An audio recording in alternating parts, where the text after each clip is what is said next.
Boa noite. Vamos iniciar a nossa live. Essa live vai ser da primeira da nossa comissão de defesa das prerrogativas do médico. O Conselho Regional de Medicina de Minas Gerais possui uma comissão que busca defender o exercício da medicina com qualidade e de forma valorizada. Então, cada mês, essa comissão trará temas pertinentes à qualidade e à defesa do trabalho do médico. Já estamos convidando os senhores para a próxima, que será no mês que vem, e vamos discutir sobre a violência contra o médico. Hoje temos o prazer de trazer o Dr. Frederico Ferri, que é o nosso chefe do departamento jurídico aqui do CRMMG, que vai falar de um tema extremamente pertinente, atual, importante e difícil, que é a respeito da contratação dos médicos através de pessoa jurídica. Então, eu gostaria de dar boas-vindas ao Dr. Frederico. Dr. Frederico, eu queria que o senhor mesmo se apresentasse. Aqui também ao meu lado está o conselheiro Fábio. Somos membros dessa comissão e também estamos abertos a ouvir sugestões por parte dos colegas sobre temas que vocês gostariam que nós discutíssemos. Seja bem-vindo, doutor Frederico. Eu tenho certeza que hoje nós vamos aprender muito aqui. Obrigada. Boa noite a todos e todas. Agradeço a doutora Cibele pelo convite. Meu nome é Frederico Ferri, como a doutora Cibele disse. Eu sou procurador do Conselho Regional de Medicina já há algum tempo, já há 12 anos, e me interesso muito por essas discussões que envolvem, obviamente, as relações entre médico e paciente, entre médico e prestadores de serviço. E hoje a gente vai discutir uma temática que não é uma temática recente, né? É um fenômeno, podemos dizer assim, que já ocorre há algum tempo, que é a questão da pejotização. A própria palavra pejotização, ela vem de PJ, que seria, né, a pessoa jurídica. Obviamente é um termo que tem um caráter pejorativo, na medida em que as implicações jurídicas a partir da utilização desse instituto, digamos assim, ela tem implicações bastante sérias em algumas situações para a figura do médico. Quando a gente fala em pejotização, a situação que se apresenta, ela diz respeito à contratação, né, por uma instituição de saúde, hospitais, clínicas, dos serviços pessoais do médico, mas por intermédio da contratação de uma pessoa jurídica. Ou seja, o médico ele é convencido, ou por vezes até coagido, a constituir uma pessoa jurídica, para que essa pessoa jurídica seja contratada pela instituição de saúde e, consequentemente, busque-se, assim por parte do contratante, né, a isenção de certos encargos que seriam imputados a ele, caso essa relação fosse uma relação, por exemplo, de vínculo empregatício. Então, no direito do trabalho, a gente tem um princípio que diz que é a verdade real, ou seja, o que os documentos dizem, o que o contrato diz, muitas vezes não é o que acontece na realidade.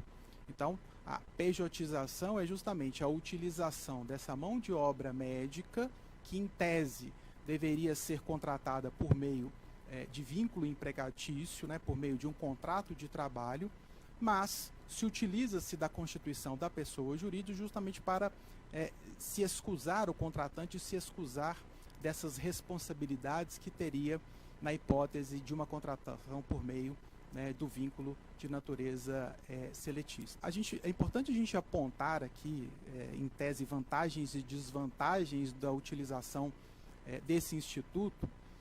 E quando a gente fala em vantagens, por exemplo, para o médico, né, aquele que está sendo contratado por intermédio da PJ, ainda que ele esteja ofertando a sua força de trabalho diretamente, né, para a instituição de saúde, algumas vantagens que normalmente se alcançam.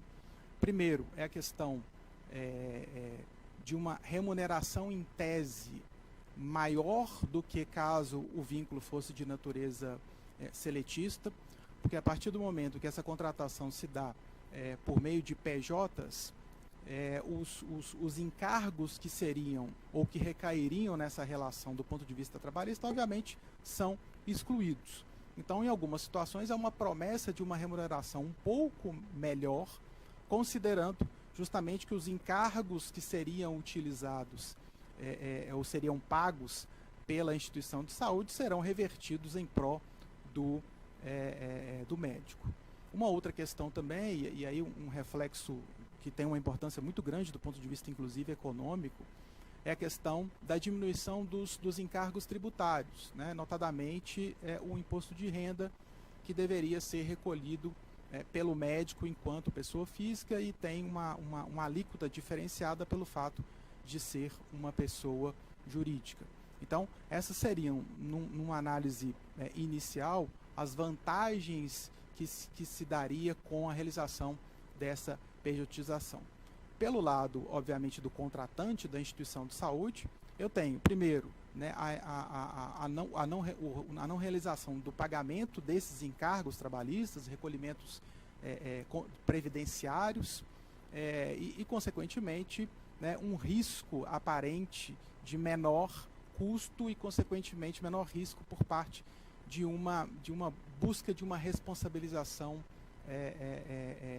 do ponto de vista do reconhecimento desse vínculo empregatício, né? Ao mesmo tempo, e aí falando dessa perspectiva da desvantagem, seria o oposto disso, né? E no caso do médico, eu acho que a repercussão ela é muito mais incidente do que no caso do contratante da instituição de saúde. Isso porque, a partir do momento em que essa contratação se dá por meio da pejotização, o médico, obviamente, não tem os direitos trabalhistas reconhecidos, né, por lei, reconhecidos até por convenções coletivas de trabalho ou acordos coletivos, e isso, obviamente, pode trazer uma série de prejuízos para ele.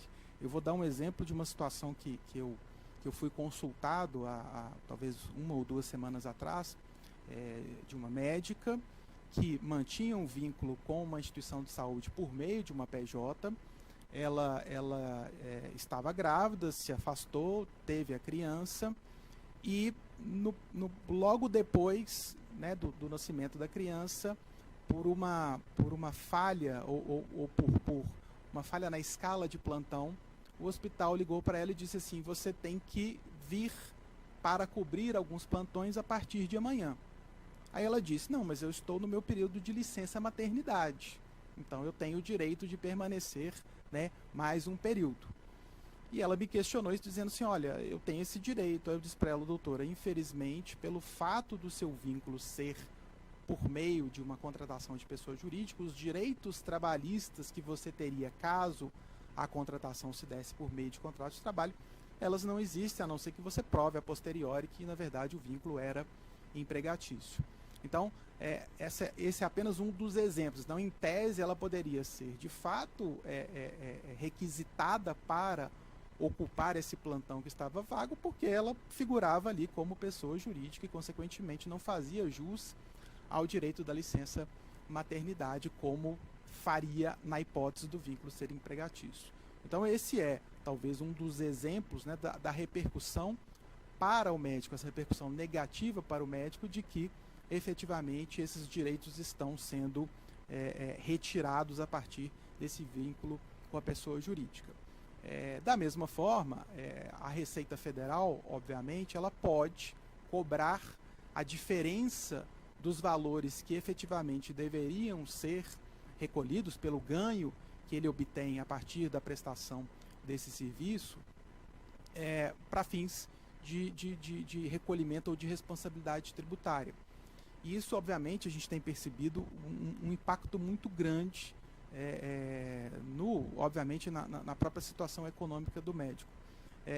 como eu disse para vocês, esse fenômeno já é um fenômeno antigo, mas em 2017 especificamente houve uma onda de autuações feitas pela Receita Federal sobre diversos médicos, justamente sobre esse fundamento de que a relação era formalmente de pessoas jurídicas, mas a prestação de serviço era uma prestação de serviço pessoal, ou seja, uma prestação de serviço que se comparava e que na realidade era de um vínculo empregatício. Então, vários médicos foram autuados por conta dessas diferenças de recolhimento de imposto de renda, com aplicação de multas, e multas bastante altas. Em média, as multas eram de 150% do valor que deveria ser recolhido. Então, nós tivemos notícias, por exemplo, de médicos que foram autuados para pagarem valores de até R$1 milhão. Então, é uma situação muito séria. E aí, coincidentemente ou não, esse movimento, que já havia acontecido antes de 2017, mas ele se iniciou nesse instante porque nesse mesmo momento houve uma modificação na legislação trabalhista. Houve a reforma trabalhista, né, em 2017, que acabou ampliando, inclusive, as hipóteses de terceirização, que em tese poderiam se enquadrar nesses contratos fixados entre pessoas jurídicas. Então, coincidentemente ou não, as autuações foram de relações de contratos firmados antes de 2017, justamente porque a Receita Federal já vislumbrava ali uma discussão acerca dessa terceirização ou dessa ampliação da terceirização com a reforma trabalhista. Do ponto de vista administrativo, ou seja, no processo administrativo tributário, as decisões da Receita Federal foram no sentido da manutenção dessas autuações, dessas cobranças de multa, e já temos iniciado algumas decisões no CARF, que é um órgão de segunda instância da Receita Federal, né, dessas questões que discutem débitos tributários, já no sentido da manutenção dessas decisões de primeira instância, vamos dizer assim, de autuações feitas pelos fiscais da Receita Federal. Então, talvez do ponto de vista da responsabilidade, né, o impacto maior, digamos assim, financeiro, seja essa responsabilização tributária desses médicos que constituíram pessoas jurídicas com esse fim de talvez fugirem dessa tributação. Mas é importante também a gente destacar, e aí utiliza-se largamente essa expressão pejotização, mas nada impede que, obviamente, médicos constituam uma pessoa jurídica e essa pessoa jurídica seja contratada por instituições de saúde.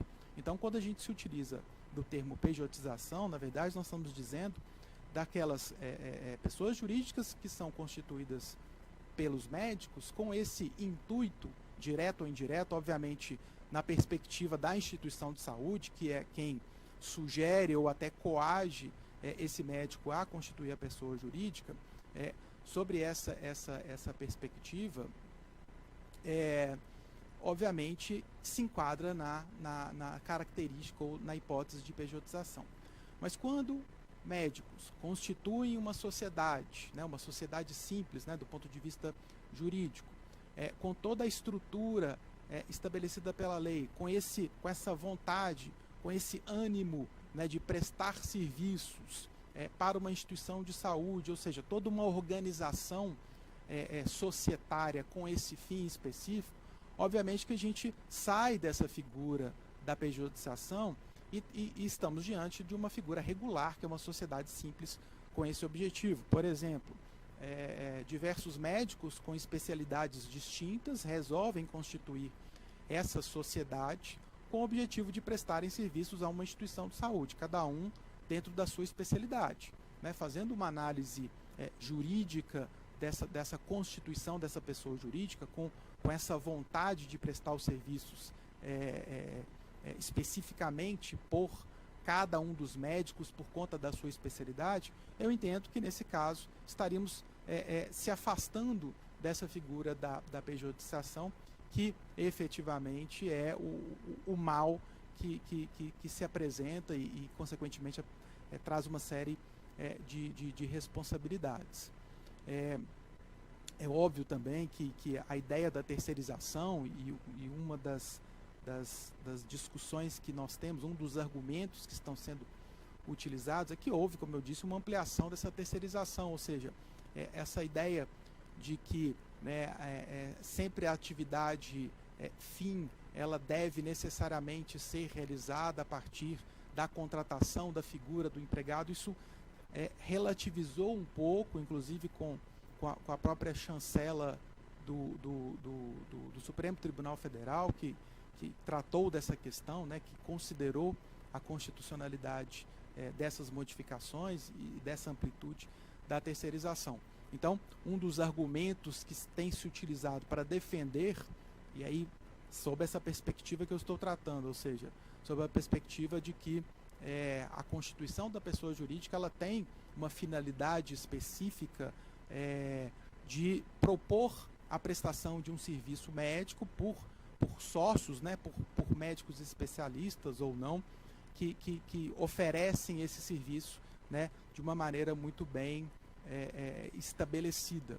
Então, a partir do momento em que o objetivo único, e é nessa tecla que a Receita Federal, por exemplo, bate, a partir do momento em que a constituição daquela pessoa jurídica foi com o objetivo único, né, de se fraudar a legislação tributária, no que diz respeito ao recolhimento tributário, ou seja, o recolhimento dos impostos, sob a perspectiva do direito da legislação previdenciária, né, o contratante, né, a instituição de saúde, ela tem o dever de fazer recolhimentos de natureza previdenciária. E a questão dos desdobramentos trabalhistas também tem uma repercussão. Então, quando o objetivo é estritamente fraudar, né, essa legislação específica, essa contratação passa a ter a conotação, né, de pejotização, e as consequências jurídicas dessa contratação novamente se apresentam dessa forma que eu estou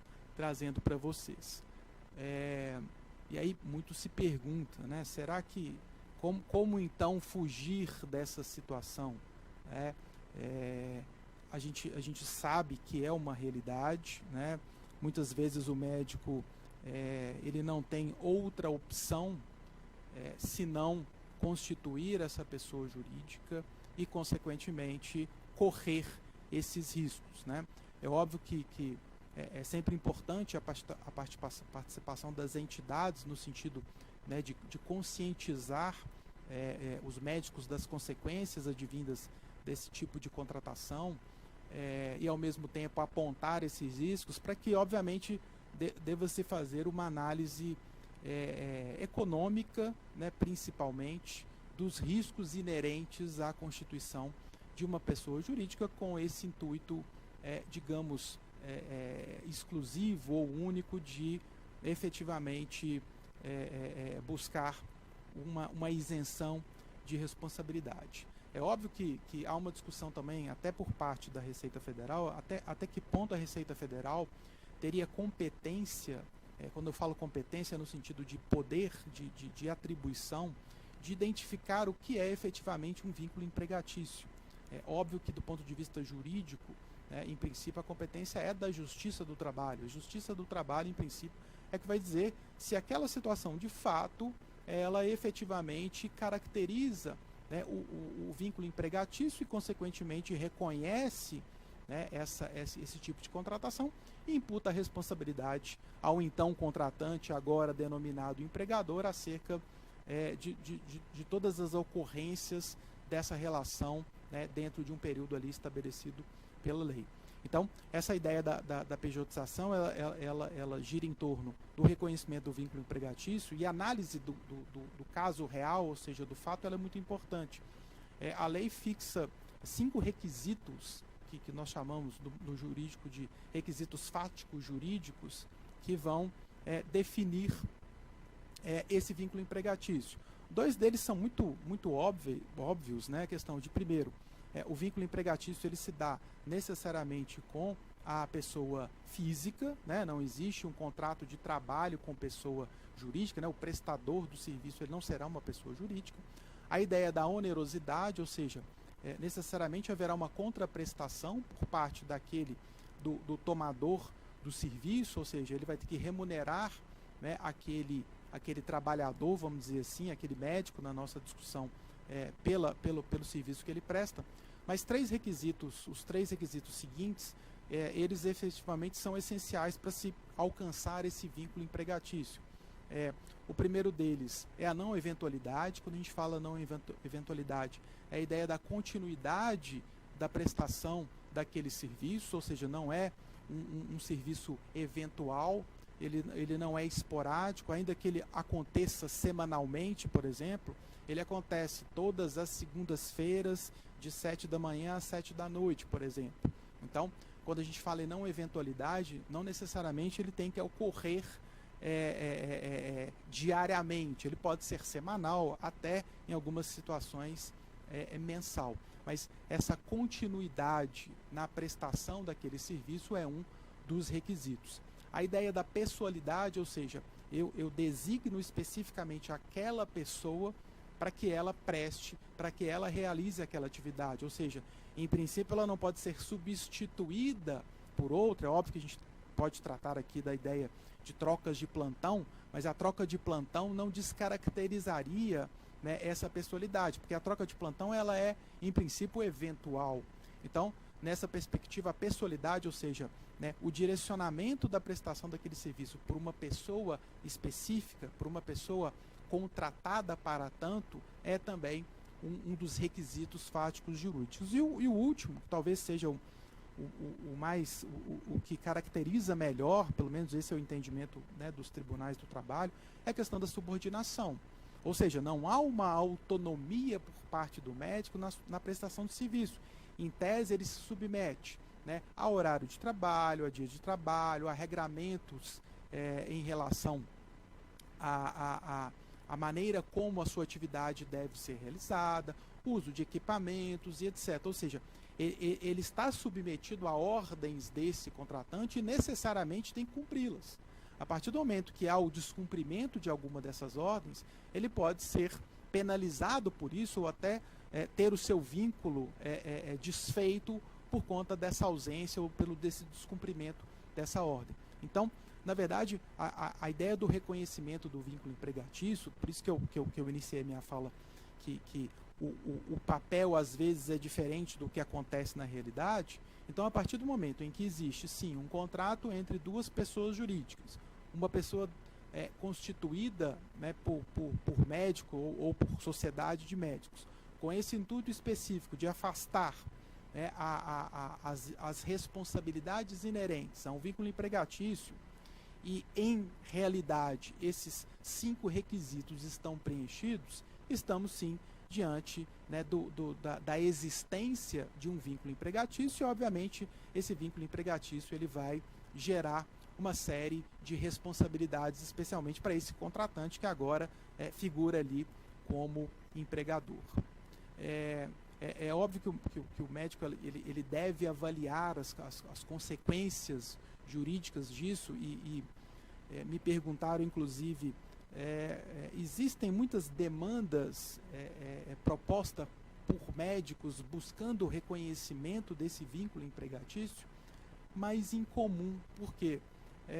Porque, em tese, o médico acaba se expondo, né, e a notícia às vezes corre dizendo assim, olha, esse médico aqui não aceitou essa contratação via pessoa jurídica, demandou a instituição na Justiça do Trabalho, obteve êxito, né, ou não até, obteve êxito ou não na sua pretensão e, consequentemente, ganhou ou não algum valor por conta disso, ainda que, e alguns contratantes até utilizam esse argumento dizendo assim, ele concordou, né, o médico concordou em constituir uma PJ. Mas no direito do trabalho essa concordância ela não necessariamente produz os efeitos, né, em outras relações de direito privado, por exemplo. Então é menos comum, digamos assim, a iniciativa por parte do médico de propor uma reclamação trabalhista contra a instituição de saúde na busca desse reconhecimento do vínculo, justamente pelo fato dele estar exposto e, consequentemente, essa notícia correr de que ele demandou e portas se fecharem para ele a partir disso. Então, acaba que a iniciativa para discussões acerca desses vínculos precários por meio da pejotização acabam ficando a cargo do Ministério Público do Trabalho, que por vezes toma iniciativas dessa natureza, do Sindicato dos Médicos também, que tem poder legalmente para essas iniciativas, e, de um jeito ou de outro, a Receita Federal, mas numa outra perspectiva, na perspectiva de cobrança desses valores. Então, é um cenário bastante delicado, né? A nossa pretensão aqui talvez não seja trazer uma resposta correta, uma resposta que traga talvez um conforto ou uma tranquilidade para aqueles que têm vínculo de natureza de pessoa jurídica ou que pretendem assim constituir. É uma realidade, né? Tem uma questão também econômica que repercute, obviamente, nessa forma de contratação. Grande parte do argumento trazido pelas instituições de saúde: olha, eu não tenho condições de arcar com os encargos inerentes a uma contratação via contrato de trabalho. Então, fica menos oneroso para mim e, consequentemente, eu tenho a possibilidade de fazer essas contratações. É o argumento que se utiliza normalmente pelo contratante.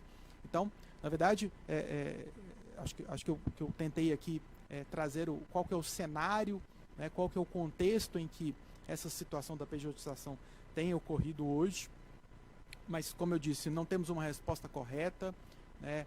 Talvez essa ideia de se pretender, né, e não são todas as instituições que têm essa pretensão, né, de uma contratação ou de forma autônoma, ou uma contratação por vínculo empregatício, ou a constituição de uma sociedade de médicos, uma sociedade simples, né, mas bem estruturada, né, que demonstre o que nós chamamos no direito de affectus societatis, ou seja, essa vontade de se criar uma sociedade, ou seja, de conjugar forças, né, de sócios, de médicos com a pretensão de prestar um serviço para uma outra pessoa jurídica, sem esse viés, sem esse objetivo, essa finalidade de, na verdade, pretender violar ou burlar a lei trabalhista, a lei tributária e a lei previdenciária.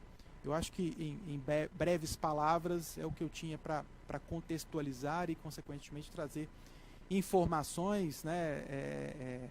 Talvez algumas dessas informações tenha causado até um certo desconforto por conta das consequências, né? E, como eu disse, a consequência talvez da atuação da Receita Federal seja a mais impactante, mas esse é o cenário, essa é a realidade que a gente tem vivenciado, e discussões como essa que nós estamos fazendo que vão talvez promover discussões e até mudanças nessa forma de contratação.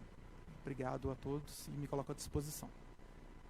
Obrigado, doutor Frederico. Aprendemos muito aí. Realmente é uma questão muito complexa, mas nós temos que começar a discuti-la. Conselheiro Fábio, a gente podia começar com algumas perguntas e ouvir o nosso público também, se deseja fazer perguntas. Isso. Bom, boa noite a todos. É um prazer estar aqui, né, discutindo esse tema tão importante para nós nesse momento. Antes da gente abrir, né, a possibilidade de perguntas, eu queria fazer alguns comentários que eu acho importante para nós médicos, do ponto de vista ético-profissional. Então, a primeira pergunta que me vem à cabeça quando a gente começa a fazer uma discussão como essa é: por que discutir pessoa jurídica e por que discutir esse termo pejotização no CRM? Primeiro, porque o CRM não está alheio à situação que está acontecendo com os médicos, né? E nós sabemos que a contratação por concurso público está cada vez menor ou quase inexistente, ou quando ocorre com a proposta de valores irrisórios, que é praticamente impossível o médico se submeter àquele tipo de trabalho. A gente sabe que a contratação pelo regime, pelo CLT também, ela está ficando cada vez mais difícil, né? Pelas razões que o doutor Frederico já expôs. E aí o que acontece? Acontece que o médico, principalmente o médico jovem, o médico que está entrando no mercado de trabalho, ele não encontra muitas opções. E aí é posto para ele a necessidade de constituir uma pessoa jurídica para que ele possa trabalhar. Então, o Conselho está preocupado com essa situação e eu acho que só trazendo isso à baila, trazendo essa questão para discussão, é que nós vamos poder orientar de uma forma melhor os médicos, trazer algumas informações que a gente considera importantes do ponto de vista legal, do ponto de vista ético, que nós vamos ver que existem diferenças nessas questões, e tentar realmente, junto, né, com os colegas, fazer uma discussão muito ampla disso e talvez trazer um pouco mais de segurança aos profissionais, porque isso é o que nós estamos vendo que a gente não tem nesse momento, né? Quais que são os riscos, né, com relação a essa forma de contratação? Do ponto de vista ético profissional, eu queria chamar a atenção que nós já estamos tendo um aumento de demandas no Conselho relacionadas à atividade de médicos que tem uma, vamos dizer, se a gente possa chamar, uma contratação via pessoa jurídica em instituições, né, e que acabam confundindo um pouco a questão da do vínculo precário que tem do ponto de vista trabalhista com a responsabilidade ética profissional. Então a gente precisa trazer essa discussão, a gente precisa esclarecer aos colegas que, independentemente do vínculo que ele tem com a instituição, existem questões éticas e de responsabilidade profissional que são iguais do ponto de vista do Conselho, independentemente do tipo de vínculo que ele tem. Um exemplo muito claro que a gente recebe aqui com muita frequência. Olha, o meu vínculo, eu sou uma PJ, eu estou prestando serviço numa certa instituição, mas eu resolvi não prestar mais, quebrar o contrato ou finalizar esse vínculo. Como é que é isso? Tem uma questão legal que tem que ser avaliada, que é o que consta no contrato, e aí depois eu gostaria até que o Dr. Frederico colocasse um pouco mais, porque eu acho que tem algumas saídas já para essa situação, e algumas delas estão na elaboração desse contrato, para a gente tentar trazer um pouco mais de segurança para os profissionais, mas existe uma responsabilidade profissional, uma responsabilidade ética, que ela não pode ser misturada com essa questão dessa falta de vínculo, dessa falta desse vínculo precário que existe. Então, assim, existem orientações, existem normas para poder sair de uma instituição, existe responsabilidade se o seu nome está numa escala de plantão, existe a necessidade de se cumprir alguns acordos, mesmo que sejam acordos verbais. Então, isso é importante a gente trazer essa discussão para que as pessoas não acabem infringindo algumas questões éticas por desconhecimento. Então, nós não podemos misturar a precariedade de vínculo com a responsabilidade profissional. Uma outra questão que é importante também saber é a responsabilidade técnica da pessoa jurídica, porque existe uma responsabilidade técnica da pessoa jurídica diante do Conselho, e isso precisa ser visto, né? Quais as implicações? As implicações são essas, são os riscos que nós temos de estar infringindo algumas normas éticas por fazer confusão dessas questões. Então, assim, há que se ter cuidado com o cumprimento das escalas, há que se ter cuidado com a responsabilidade assumida, né? Mas também existe um outro lado que nós precisamos trabalhar, que é o médico saber que ele tem direitos e que ele pode ser representado pelo Conselho nessas instituições frente a algumas situações que a gente tem visto aqui também. Uma suspensão sem nenhum cuidado do contrato, a retirada desse profissional das suas atividades de trabalho. A gente tem que lembrar que existem normas, existe um regimento interno que norteia todas essas ações dos médicos dentro dos hospitais, das áreas de atuação, e que precisam ser respeitadas e que garantem direitos desses profissionais. Então, o médico também tem que saber que ele tem esses direitos, ele tem uma representação frente o diretor clínico, ele tem o diretor técnico, que tem suas responsabilidades, e dentre essas responsabilidades eu entendo que aquela de garantir as condições ideais para o atendimento e para o funcionamento. O médico está ali dentro atuando como um profissional, nós não podemos esquecer disso. Então nós temos que pensar muito mais do lado do ponto de vista ético da responsabilidade profissional do que dessa vinculação, né?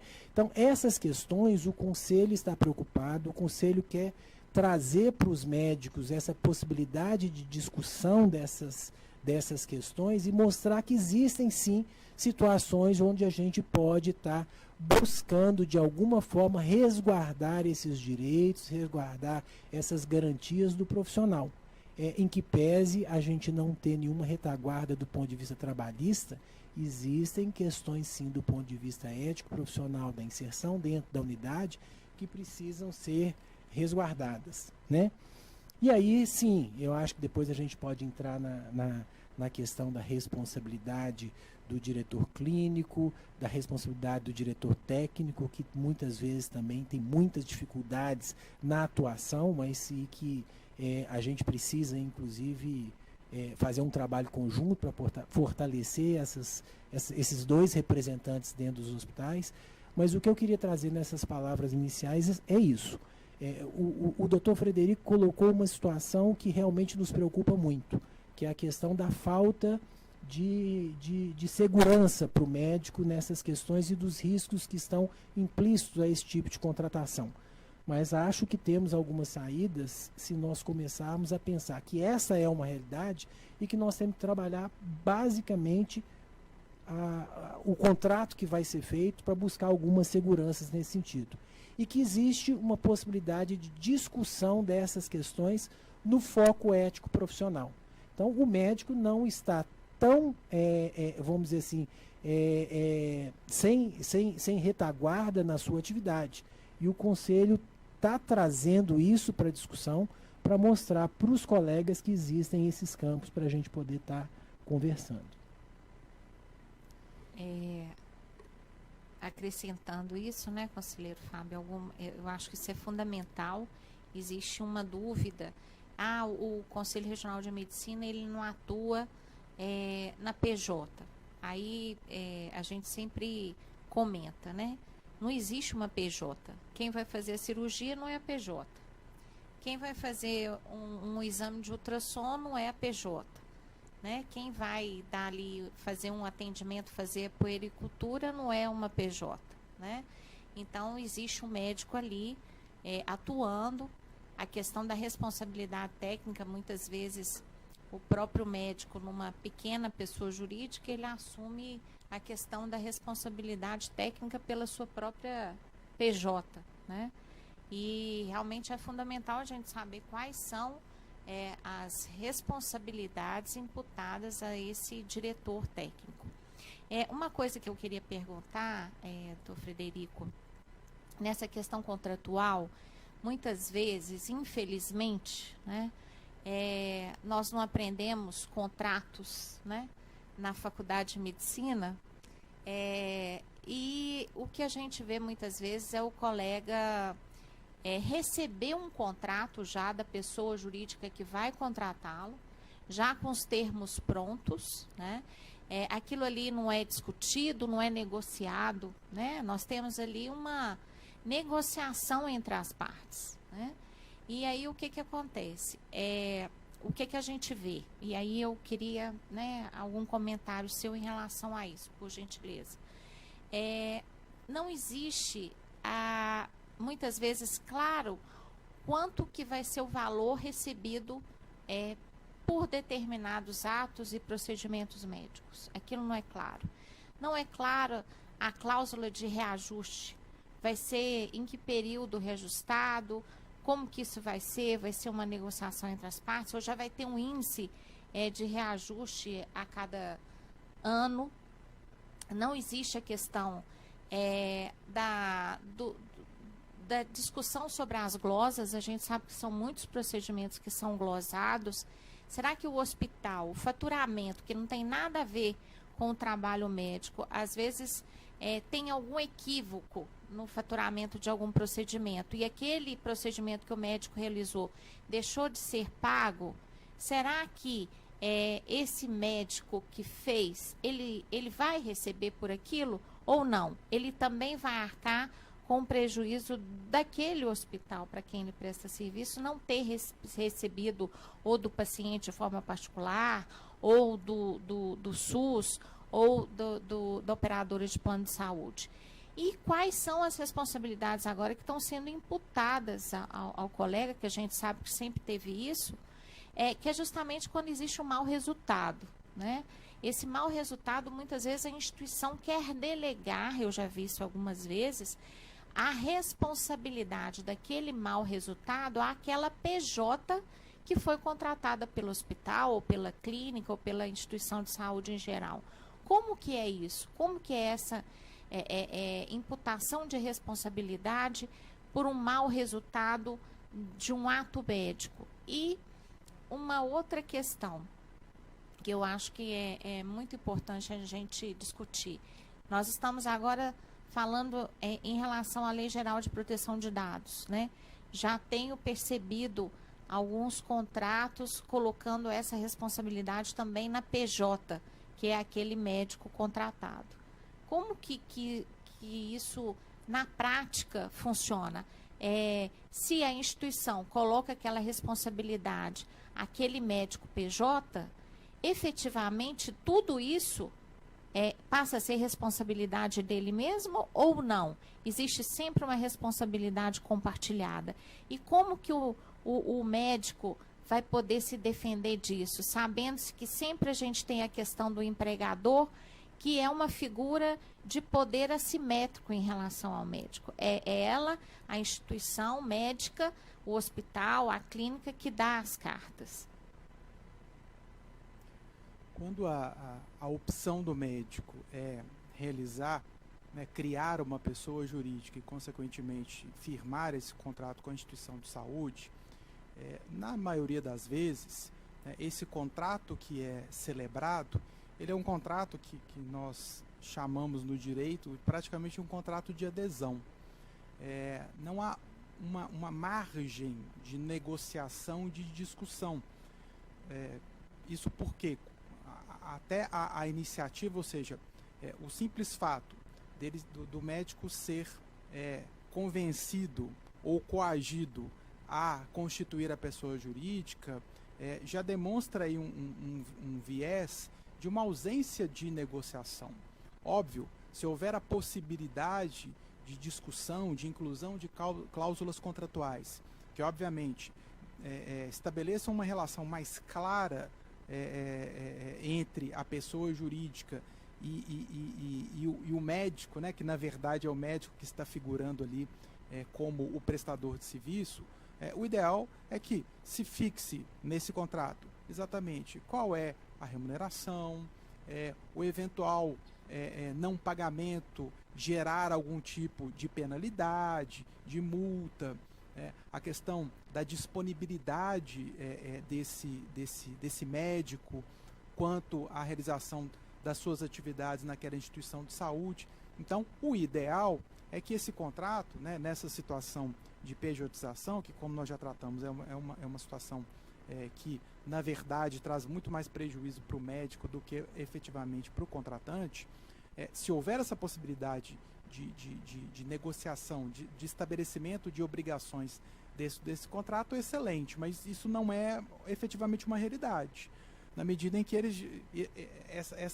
esse vínculo já se iniciou, né, a partir de uma coação, de um convencimento e de uma necessidade por parte do médico de se submeter a esse tipo de contratação para conseguir exercer a sua profissão. Então, na maioria das vezes esse contrato vem pronto, sem uma possibilidade de negociação, mas se porventura se abrir essa possibilidade, obviamente que a fixação de obrigações pelo contratante, pela instituição de saúde, que dizem respeito à remuneração, disponibilidade, multas e etc., é importante que seja fixado nesse contrato, apesar de não ser, na prática, uma realidade. Gente, quem estiver nos assistindo, que quiser fazer perguntas, viu? Pode enviar para a gente.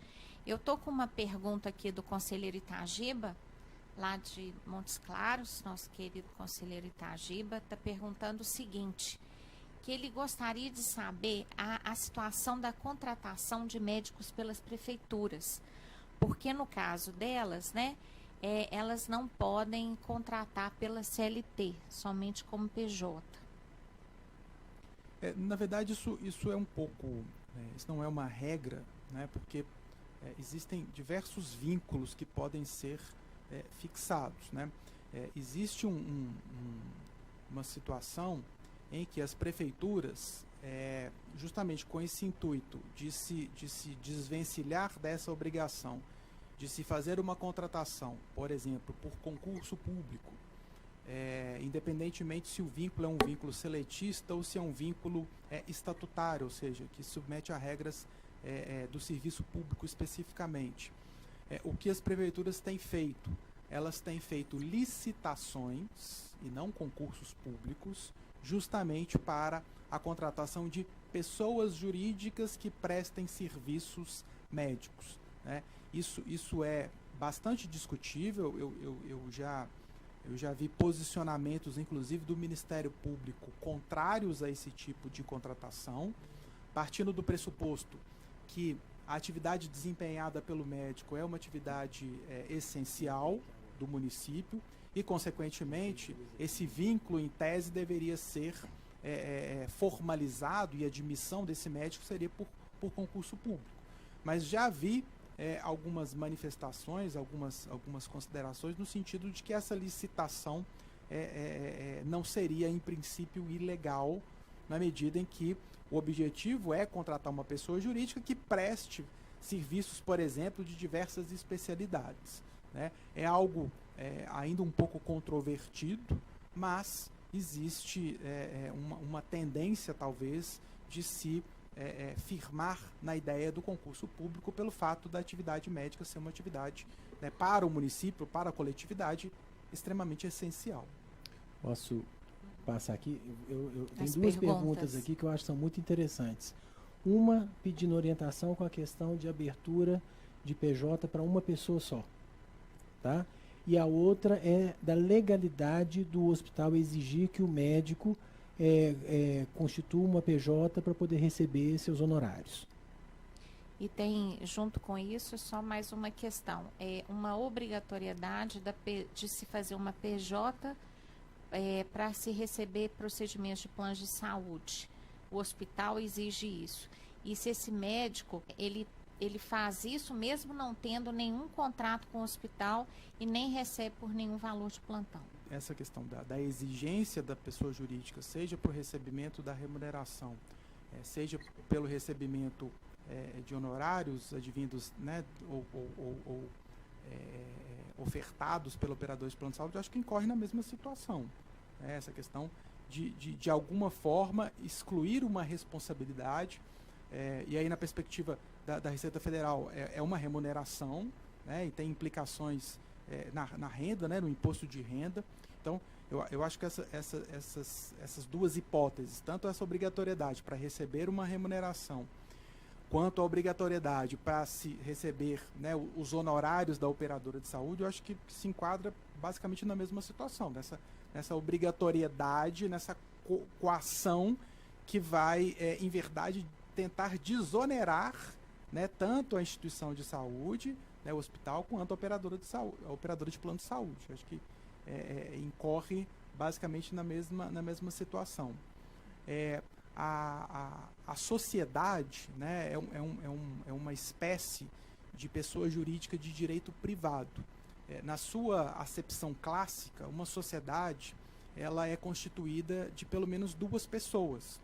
Mas recentemente houve algumas mudanças, apesar de desvirtuar um pouco, né, essa ideia de uma sociedade de necessariamente ser de no mínimo duas pessoas. A legislação ela já permite o que nós chamamos de sociedade unipessoal, ou seja, uma sociedade constituída por apenas um sócio, né? A sociedade limitada, por exemplo, que é um tipo de sociedade empresarial, ela pode ser uma sociedade unipessoal. na verdade, isso não modifica o cenário, porque, da mesma forma, mesmo que seja apenas um sócio, eu estou constituindo uma pessoa jurídica e, consequentemente, transmitindo essa responsabilidade, ou pelo menos tentar transmitir essa responsabilidade para a pessoa jurídica. Então, o fato de ser uma sociedade unipessoal, eu acho que não muda muito esse cenário que a gente está discutindo aqui, porque, da mesma forma, ela é uma pessoa jurídica, ainda que criada, constituída por apenas um sócio, que digamos assim, uma recente novidade do direito civil e do direito empresarial em geral. Então, é porque eu acho que a gente tem aquela ideia de que, como é uma pessoa só, automaticamente um vínculo trabalhista já está estabelecido, independente se é analisado ou não. Mas isso não ocorre. São duas pessoas distintas, né? A pessoa do sócio, né? A pessoa física, ela é distinta da pessoa jurídica que está sendo constituída. Então, há uma separação, inclusive dos patrimônios, via de regra, né? Cada um responde dentro da sua responsabilidade e, consequentemente, essa pessoa jurídica vai continuar figurando ali formalmente como a contratada, ainda que por trás esteja, né, uma pessoa física médica. Chegou aqui uma questão que está relacionada a isso, é a pergunta: a questão unipessoal não gera problema com relação aos bens pessoais do sócio? Existem diversas espécies de sociedades unipessoais. Via de regra, a sociedade unipessoal, o fato de ser um sócio, justamente com esse intuito de eu não quero me reunir, me juntar a uma outra pessoa para efetivamente constituir uma pessoa jurídica, mas eu quero justamente, e a ideia é contrária, proteger o meu patrimônio particular. Então, a constituição de uma sociedade unipessoal é justamente, em verdade, com o intuito de proteger o patrimônio pessoal. Nós temos aí a própria sociedade unipessoal limitada, né, que é uma novidade que recentemente foi introduzida no direito brasileiro. A pessoa jurídica, sociedade unipessoal limitada, ela é responsável por todas as obrigações que ela contrair. Então, todas as responsabilidades vão recair sobre a pessoa jurídica e não sobre o sócio, né, que constituiu. Então, é óbvio que há algumas exceções, né, do ponto de vista jurídico, mas o intuito justamente da constituição da sociedade unipessoal é proteger o patrimônio pessoal particular daquele sócio. Doutor Frederico, gente, infelizmente nós já estamos chegando ao final. Eu queria que o senhor aproveitasse para fechar dando um recado. O que é importante a gente saber? Como que a gente deve atuar de forma a se resguardar mais em relação a esse tipo de contratação? A partir do momento em que não há uma opção por parte do médico em fixar um vínculo que não seja por meio da pejotização, alguns cuidados talvez sejam importantes. Primeiro, se houver a possibilidade de negociação, de discussão das obrigações desse contrato, que se faça, que se criem cláusulas contratuais com o objetivo de garantir ali um mínimo de direitos para eu vou falar médico, porque na verdade é ele quem vai, as repercussões desse contrato vão recair sobre ele, o que na prática talvez seja um pouco mais difícil, né? Se essa opção da pejotização se afigurar, tentar constituir uma sociedade, né, e uma sociedade seja simples, ou seja, com mais de 2 sócios, com 2 ou mais sócios, ou uma sociedade unipessoal, que seja uma sociedade não de papel, ou seja, que ela seja constituída como tal.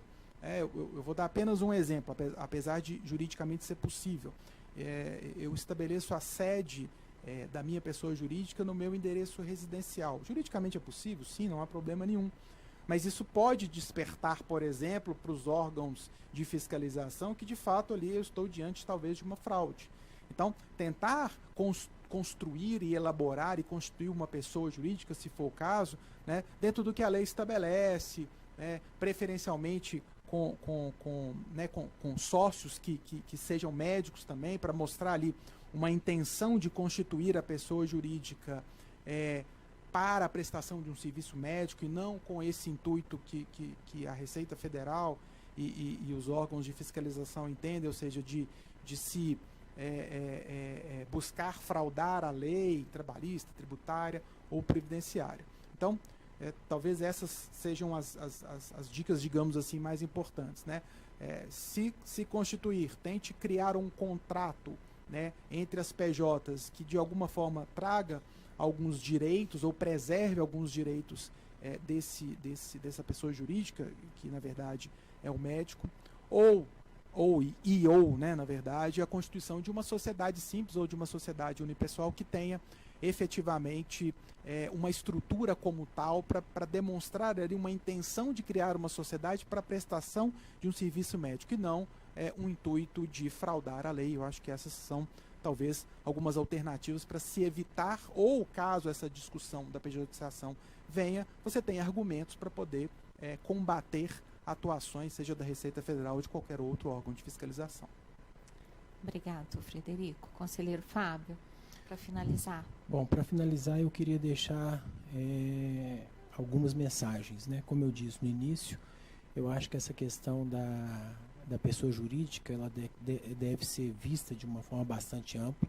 Eu acho que a gente precisa fazer um debate muito aprofundado sobre essa questão, porque realmente é uma realidade. O médico, hoje, ele não está tendo uma outra oportunidade a não ser trabalhar dessa forma. E se tem que trabalhar dessa forma, vamos buscar a melhor forma, né, de criar essas relações, né? Eu queria lembrar um pouco a questão, como o doutor Frederico falou, dos vínculos trabalhistas, das questões trabalhistas, mas eu queria trazer para os médicos um pouco também a visão ético-profissional desse trabalho. Lembrar que o médico ele está inserido dentro de uma instituição de saúde, ele está inserido dentro de um hospital que tem um corpo clínico, que tem um regimento interno, que tem diretor clínico, que tem diretor técnico, todos eles com as suas responsabilidades. E muitas vezes o médico deixa de procurar essas pessoas, ou deixa de ter um conhecimento maior, principalmente do regimento interno, né? E não toma conhecimento dos seus direitos. E confunde um pouco essa questão dessa falta de vínculo que a pessoa jurídica traz com a responsabilidade e com os direitos que ele tem enquanto profissional dentro da instituição.